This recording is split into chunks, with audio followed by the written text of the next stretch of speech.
le professeur dormait encore quand M. Beaupère était allé le chercher au dépôt. « C'est pour toi, Terry de Rockefeller !» lui avait hurlé un de ses voisins dans l'oreille en voyant approcher l'homme des recherches dans l'intérêt des familles. Le vieux avait regardé l'inspecteur sans effroi, sans étonnement, mais cela ne voulait pas dire qu'il reconnaissait celui qu'il avait arrêté la veille. Il s'était mis à chercher ses souliers autour de lui, ce qui était autrement important, car ce qu'on se chipe le plus facilement, entre pauvres types, ce sont les souliers. Il les avait retrouvés, les avait mis lentement sans sortir complètement du monde inconnu, d'où on venait si brusquement de l'arracher. Maintenant, sans demander où on allait, il suivait le policier lugubre. En passant devant le corps de garde, il signait le registre, puis il fermait les yeux, surpris par le soleil. Afin d'éviter le souterrain, M. Beaupère avait préféré faire le tour par l'extérieur du palais, mais le grand air ne valait pas mieux pour le vieux clochard, qui n'émettait pourtant pas de mauvaise volonté, qui faisait son possible pour le suivre. Il était visible qu'il était pris de vertige, que le sol n'était pas sûr sous ses pas. Faim ? Le vieux n'osa pas dire non, expliquer que la nourriture, au point où il en était, n'avait plus d'importance, mais il faut croire que l'inspecteur avait compris, car, au lieu de s'engager tout de suite sur le quai des Orfèvres, il conduisit son compagnon dans un petit bar de la place Dauphine. Rouge ? L'homme n'était pas plus surpris par cette générosité qu'il ne l'avait été de se réveiller au dépôt. Il savait que c'était la vie.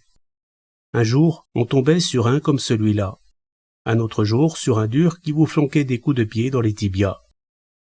Le marchand de vin, sans qu'on eût besoin de lui faire un dessin, questionnait avec un clin d'œil. « 1 litre ?» Du gros vin bleu, dont le vieux prit aussitôt une lampée au goulot. Après quoi, il remit le bouchon et, d'un geste familier, glissa la bouteille dans une de ses poches flasques. Il reprenait vie à vue d'œil, comme une plante qu'on arrose. Sa démarche restait hésitante, mais il devait être toujours comme ça, et il dut s'arrêter plusieurs fois en montant l'escalier de la PJ. Le problème pour M. Beaupère, chaque fois qu'il avait quelqu'un à recevoir ou à interroger, était de trouver un bureau vide. Car, après 30 ans de service, il n'avait jamais eu son bureau à lui. Il frappait à quelques portes, au petit bonheur, n'insistait pas quand il entendait un grognement. Ce jour-là, il n'eut pas trop de mal à s'installer, car une bonne moitié du personnel était en vacances. « Asseyez-vous » Il ne tutoyait pas le vieux, comme les autres l'auraient fait. Il ne prenait pas non plus un air important ou mystérieux. Il tirait son gros calepin de sa poche de la même façon qu'un démarcheur qui va prendre une commande. « Je peux ?» questionna le professeur en désignant la bouteille dans sa poche. Cette fois, après avoir bu, il avait l'air d'exhaler dans un soupir les dernières confusions de la nuit. « Votre nom ?»« Il m'appelle le professeur. »« Vous avez une carte d'identité ?» Il la sortit, non d'une de ses poches, mais de son chapeau. Une carte crasseuse, un carton fendillé, sur laquelle on déchiffrait difficilement « Félix Le Gall ». Comme profession, on avait écrit chiffonnier, sans doute parce qu'il passait une partie de ses nuits à fouiller les poubelles. Contrairement à ce qu'on aurait pu penser, il n'avait pas tout à fait 65 ans. Vous connaissiez René Bouvet ? Le vieux le regardait en reniflant, sans paraître comprendre. Je vous demande si vous connaissiez un certain René Bouvet. Qu'est-ce qu'il fait ? Avant-hier soir, essaya l'inspecteur. Il comprit aussitôt que ces mots-là posaient un nouveau problème à l'esprit trouble de son interlocuteur, qui devait avoir cessé depuis longtemps de compter en jours et en nuits, et qui comptait plutôt en litres de rouge. Vous m'écoutez ? Oui, monsieur. Je peux. Cette fois, il garda la bouteille à la main, sans la reboucher. Essayez de me suivre. Avant-hier est le jour où un certain monsieur Bouvet est mort sur les quais, devant une boîte de bouquiniste. En disant cela, il tendait le journal qui avait publié la première photographie. Vous le reconnaissez ? Oui. Pourquoi, le même soir, êtes-vous allé rôder devant sa maison, quai de la Tournelle ? Je l'aimais bien. Vous aviez des rapports amicaux avec lui ? À chaque question, le clochard fronçait les sourcils. comme s'il craignait de ne pas bien comprendre le sens des mots. Ceci ne devait arriver à son cerveau qu'à travers une sorte de brouillard qui risquait de les déformer. Vous saviez qu'il s'appelait Bouvet? Non. Vous saviez comment il s'appelait? Non. Vous saviez qu'il s'appelait autrement? Il ne comprenait plus du tout. Monsieur Beaupère était allé beaucoup trop vite. Vous l'aviez souvent rencontré? Assez souvent. Depuis combien de temps? Je ne sais pas. Il y a longtemps. 1 an? Plus que ça. 10 ans? Je ne crois pas. Comment vous appelait-il? Il ne m'appelait pas. Je peux. Il y apportait une certaine discrétion, ne prenait plus qu'une gorgée à la fois, s'essuyait la bouche du revers de la main, mais il restait du bleuté dans la grisaille de sa barbe. Où avez-vous fait sa connaissance? Réfléchissez avant de répondre. Je vous demande, où l'avez-vous vu pour la première fois? Le professeur regarda fixement la fenêtre, et son front se plissa. Il devait se faire mal à force de réfléchir. Je ne sais pas. C'était à Paris. C'était sûrement dans le quartier Maubert. Peut-être que j'étais en train de pêcher et qu'il m'a parlé. Il m'arrive quelquefois de pêcher. Plus maintenant, mais il n'y a pas si longtemps. Il vous a dit sa profession. Pourquoi? Écoutez-moi bien. Quand vous avez appris par le journal qu'il était mort, vous êtes allé rôder autour de sa maison. Est-ce que vous avez eu envie d'y entrer? On aurait dit que les mots avaient un chemin immense à parcourir pour aller de l'un à l'autre de ces deux hommes. Par-dessus le marché, il y avait dans la pièce, un simple bureau pourtant, 1000 choses qui accrochaient le regard du clochard et faisaient dévier sa pensée. Un presse-papier, en particulier, auquel il revenait sans cesse, et il avait l'air, comme un enfant, de se retenir de le prendre dans sa main pour agiter la neige dans la boule de verre. Est-ce que vous avez eu envie d'entrer? J'aurais bien aimé le voir. Pourquoi n'avez-vous pas demandé la permission à la concierge? Ce fut le premier sourire du professeur. Pas un sourire entier, mais quelque chose qui y ressemblait, qui était moqueur. Est-ce qu'un homme de la police, à l'âge de celui-là, ne savait vraiment pas comment les concierges reçoivent les gens dans le genre du professeur? Vous n'avez pas non plus essayé d'entrer sans être vu. Vous n'êtes jamais entré dans la maison. Il ne vous a jamais invité à l'y suivre. Ils parlaient le français tous les deux, bien sûr, mais ce n'était pourtant pas la même langue. Le vieux commençait à se décourager, alors qu'il était si décidé au début à faire son possible. Autrement dit, vous ne le voyez que dans la rue. Dans la rue, sur le quai. De quoi vous parlait-il? Je ne sais pas. Il vous traitait comme un ami. Cela devenait toujours plus difficile, et pourtant M. Beaupère, lui aussi, était plein de bonne volonté et de patience. Il vous donnait de l'argent? Souvent. Beaucoup d'argent? Pas beaucoup. De quoi acheter 1 litre ou 2. Il savait que c'était pour boire. Oui. Il n'est jamais allé boire avec vous dans un bistrot. Il ne buvait pas. Comment le savez-vous? Parce qu'il me l'a dit. Ça le rendait malade. C'est même à cause de ça. Il se tut comme décidé à garder pour lui ce qu'il avait eu sur le bout de la langue. C'est à cause de ça que quoi? Je ne sais pas. Vous refusez de répondre? Je ne refuse pas. Je ne sais pas. Vous a-t-il raconté ce qu'il avait fait autrefois? Pas exactement, non. Saviez-vous qu'il a été très riche? Je m'en doutais. Pourquoi? Parce qu'il parlait comme quelqu'un qui a été riche. Expliquez-vous. L'argent ne l'intéressait pas. Qu'est-ce qui l'intéressait? Il eut un regard presque suppliant à son tortionnaire, et, sans attendre la permission, avala une large lampée de vin. Puis il se mit à parler, comme s'il parlait tout seul. Ce n'est pas facile à expliquer, et je ne suis pas sûr. Il me posait des questions, il m'observait, observait les autres. Les autres quoi? Les autres comme moi. Qu'est-ce qu'il voulait savoir? Si c'était difficile, si quelquefois l'envie me prenait de changer de vie. Comment on nous recevait sur la péniche de l'armée du salut. Si c'était vrai qu'il arrive à la police de nous passer à tabac. Je ne sais pas. C'est compliqué. Je n'ai plus l'habitude. Je sentais qu'il aurait bien voulu venir. Où? Avec nous. Et puis, je me trompe peut-être. C'est à cause de ces questions. Et aussi parce que c'était toujours lui qui courait après moi. Parfois, il m'attendait pendant plus d'une heure. Où? Place Maubert, ou ailleurs. Il n'aimait pas la société. Quelle société? Il vous a parlé de sa femme, de sa fille, de ses affaires. Je sais qu'il a eu tout ça. Il y a fait allusion. Pourquoi a-t-il brusquement tout quitté? Le vieux le regarda, surpris. Si vous ne comprenez pas, quelle raison a-t-il pu avoir de tout lâcher et de vivre en petit retraité de la Tournelle? Vous m'avez dit qu'il ne buvait pas. Parce qu'il ne pouvait pas. Et s'il avait pu boire? Je pense qu'il serait venu. Qu'il serait devenu clochard? Le professeur fit signe que oui, timidement, mais avec une pointe de malice dans le regard. Comme je lui ai souvent dit, il n'y a guère que le froid qui soit vraiment douloureux. Et la faim? Non, il savait tout ça. En somme, selon vous, si M. Bouvet recherchait votre compagnie, c'est parce qu'il avait le désir plus ou moins avoué de vivre de la même façon que vous. Peut-être. Je crois qu'il y en a d'autres dans le même cas. Vous avez réellement été professeur. Peut-être pas tout à fait. Instituteur? Ça remonte si loin. Buvez un coup si vous voulez, le Gall. Mais écoutez-moi. Il est important, non pas tant pour la police, mais pour plusieurs personnes, de découvrir le passé de M. Bouvet. Il est plus que probable qu'il a vécu sous un autre nom. Peut-être sous plusieurs. Jusqu'ici, vous êtes le seul avec qui il semble qu'il ait parlé à peu près librement. Vous me suivez? Il ne s'agit pas de le trahir. D'abord, il est mort. Ensuite, nous ne l'accusons de rien. Il importe de savoir qui il était réellement. Pourquoi?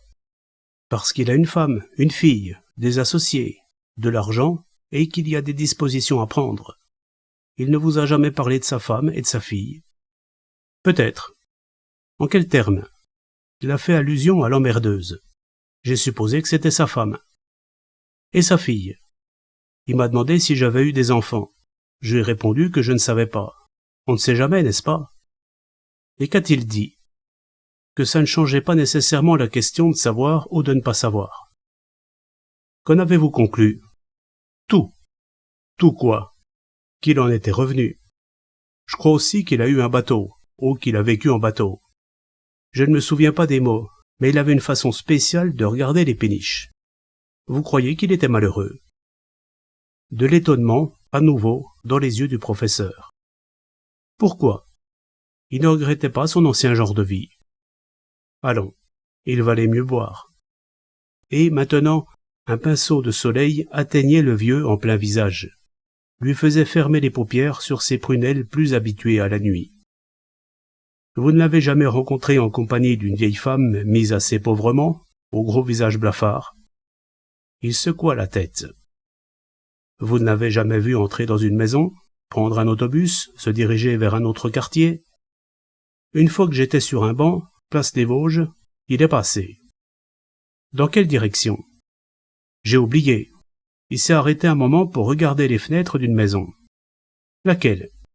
Celle qui fait le coin de la place et de la rue des Francs-Bourgeois, en face du bureau de tabac. Vous êtes sûr que vous n'avez rien d'autre à me dire? Sûr. Vous êtes bien honnête. J'ai fait de mon mieux. Le pauvre monsieur Beaupère n'avait pas eu beaucoup de notes à inscrire sur son calepin.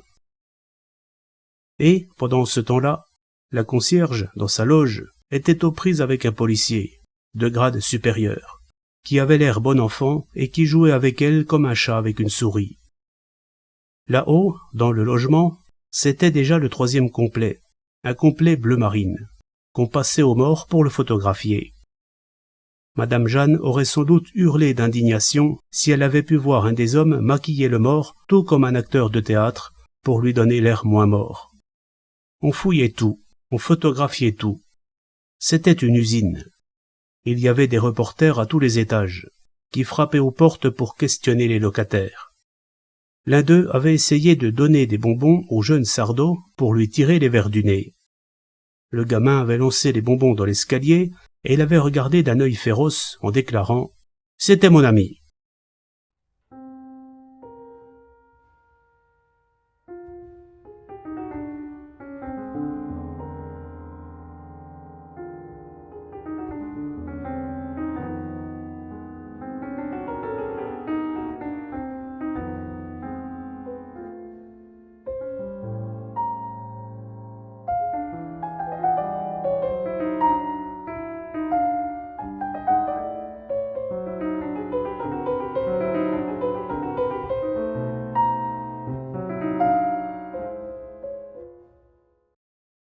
À 12h40, 2 hommes descendirent du train à la gare du Nord. Un très gros et un moins gros, chacun porteur d'une serviette de cuir, et ils se précipitèrent vers le premier taxi. Quai des Orfèvres, à la police judiciaire, en vitesse. Ils avaient l'air importants, fumaient d'énormes cigares et parlaient flamand entre eux, de sorte que le chauffeur ne comprit rien à leur conversation. À la PJ, on ne les fit pas attendre, et ce fut le plus gros qui pénétra le premier dans le bureau du directeur. « Joris Kostermans » se présenta-t-il. « Enchanté. Je me suis fait accompagner par notre avocat conseil, Cornelius de Grief, qui ne parle malheureusement pas le français. Vous avez reçu mon télégramme? On ne l'a pas encore enterré. » Il avait les cheveux gris coupés en brosse, le teint fleuri, sentait le cigare des pieds à la tête et tendait son étui au directeur qui s'excusa de ne fumer que la pipe.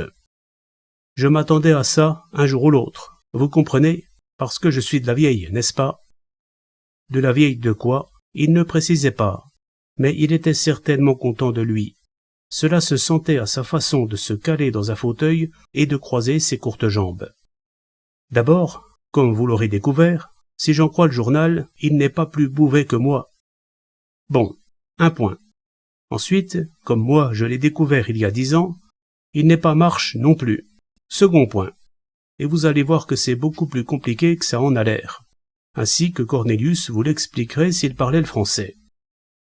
Première conséquence, en effet, Mrs. Marsh n'est pas Mrs. Marsh, car c'est sous ce nom-là qu'ils se sont mariés à Panama. Le mariage, contracté sous un faux état civil, est automatiquement nul. Donc, Mademoiselle Marsh n'est pas non plus Mademoiselle Marsh. Cela paraissait l'enchanter. Vous me suivez bien? Je vous suis. Ce que j'aimerais savoir, c'est comment vous avez appris que Marsh n'est pas son véritable nom.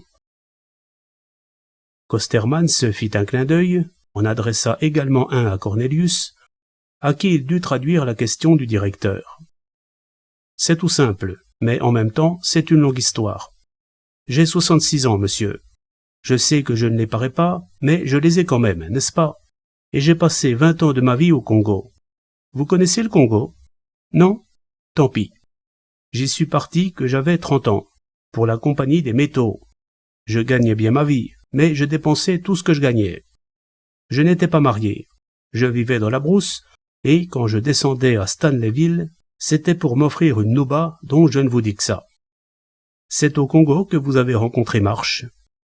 Marsh qui n'est pas Marsh, mais qui, à cette époque-là, se faisait appeler Marsh. C'est exact. Il sera encore plus exact de dire que c'est lui qui m'a couru après parce qu'il avait besoin de moi. Il avait obtenu la concession d'une mine d'or dans l'Ouélé, et des gens qui se croyaient malins lui avaient vendu un gisement qu'ils croyaient, eux, sans valeur. C'était en quelle année? En 1920, pas très longtemps après la Première Guerre. Il avait alors 47 ou 48 ans. Quel genre d'homme était-ce? Un homme qui ne parlait pas beaucoup, qui prenait parfois l'accent américain, mais qui l'oubliait souvent. Il buvait de l'eau minérale. Il disposait d'assez gros capitaux qu'il voulait investir. Je crois surtout qu'il avait envie de vivre dans la brousse, de s'encanaquer, comme nous disions là-bas. Vous ne connaissez pas ça. Il y a des blancs qui restent des blancs, où que ce soit, des civilisés. Certains, comme les Anglais, se mettent en smoking pour dîner seuls sous leur tente. D'autres vivent avec une indigène ou avec plusieurs. Beaucoup boivent. Enfin, il y a ceux qui s'encanaquent, perdent le souci de leur toilette et de leur manière, et qui, après quelques années, se comportent à peu près comme les nègres. Marsh appartenait à cette catégorie, la catégorie juste au-dessus. Mettons qu'il vivait comme un roi nègre. Nous avons vu un avocat, à Stanleyville, qui nous a établi les statuts d'une société anonyme dont les fonds étaient versés presque entièrement par le soi-disant Marsh. Cette société existe toujours, j'en suis l'actuel président. La société des mines d'Ouagui. Cornelius est notre avocat conseil. Celui-ci dut comprendre, car il hocha la tête en signe d'assentiment. Il s'est fait que la mine était une bonne mine. Pas une mine extraordinaire, pas de quoi nous rendre tous riches, mais une affaire rentable, à condition d'être convenablement exploitée. Pendant 5 ans, je suis resté 5 ans sur place avec Marsh. Le plus dur a été de dresser un nombre suffisant de travailleurs, puis de les garder. La 6e année, d'accord avec lui, je suis retourné en Belgique pour diriger les bureaux de la compagnie et je n'ai eu qu'une seule fois l'occasion de retourner au Congo alors qu'il s'y trouvait encore. Vous saviez qu'il était marié? J'ai même vu sa femme, une créature splendide. Peut-être pas commode, mais splendide. Je ne sais pas comment elle est maintenant. Tout le monde se retournait sur elle. Il l'aimait. Pardon? Excusez-moi, mais on voit que vous ne l'avez pas connue. Je me suis même demandé si ce n'était pas pour la fuir, elle et ses pareils, qu'il était allé vivre au Congo. Il lui donnait tout l'argent qu'elle voulait, afin d'avoir la paix. De son côté, elle était heureuse ainsi, vivait luxueusement dans les différents palaces d'Europe. Il ne vous a jamais parlé de sa fille. Je pense qu'elle ne l'intéressait pas. Comme enfant, il préférait les bébés et café au lait que lui donnaient ses compagnes indigènes. À la fin, il n'était plus présentable, et un noir n'aurait pas ramassé son casque sur la piste. Et que savez-vous de sa disparition? Au début, nous ne nous sommes pas inquiétés, pensant qu'il reviendrait un jour ou l'autre. C'est assez difficile là-bas de savoir ce que les gens sont devenus. Rien ne permettait de croire à un accident, mais rien non plus n'indiquait qu'il était parti volontairement. Ce n'est qu'après 2 ans que j'ai commencé à avoir des inquiétudes, des soupçons, et je me suis adressé à une agence américaine pour obtenir plus de renseignements sur lui. Ces papiers portaient qu'il était né à Santa Cruz, en Californie, non loin de San Francisco. Je savais qu'il avait habité cette dernière ville. L'agence m'a pris très cher pour m'affirmer en fin de compte qu'aucun marche n'était jamais allé à Santa Cruz, ni dans la région, et que l'homme s'était évidemment fabriqué une fausse identité. Cornelius de Griff devait comprendre le sens général de la conversation, car il commençait à s'agiter. Vous allez me demander à présent pourquoi nous n'avons rien révélé à cette époque. Remarquez tout d'abord que ça ne nous regardait pas. Notre société est une société anonyme, dont la majorité des actions appartient à un certain Samuel Marsh. Ces actions, nous ne nous les sommes pas appropriées. Elles ont été déposées en banque en son nom, le seul que nous connaissions, et les intérêts ont été bloqués au fur et à mesure. Mrs. Marsh essayait de nous susciter des difficultés. Elle a réclamé l'argent, à corps et à cri, par l'intermédiaire de 3 hommes de loi pour le moins. Ils ont tous été obligés de trouver notre attitude correcte. Quant à déclarer à cette dame « Marsh n'est pas Marsh, et vous n'êtes donc pas Mrs. Marsh », ce n'était pas notre affaire, avouez-le. Nous avons attendu, monsieur le directeur. Vous voyez que nous avons bien fait. Le reste est l'affaire des tribunaux. C'est à vous, je suppose, de découvrir qui était réellement Samuel Marsh et pourquoi il a disparu. Quand nous le saurons, Cornelius se présentera à la barre avec nos livres, et on discutera.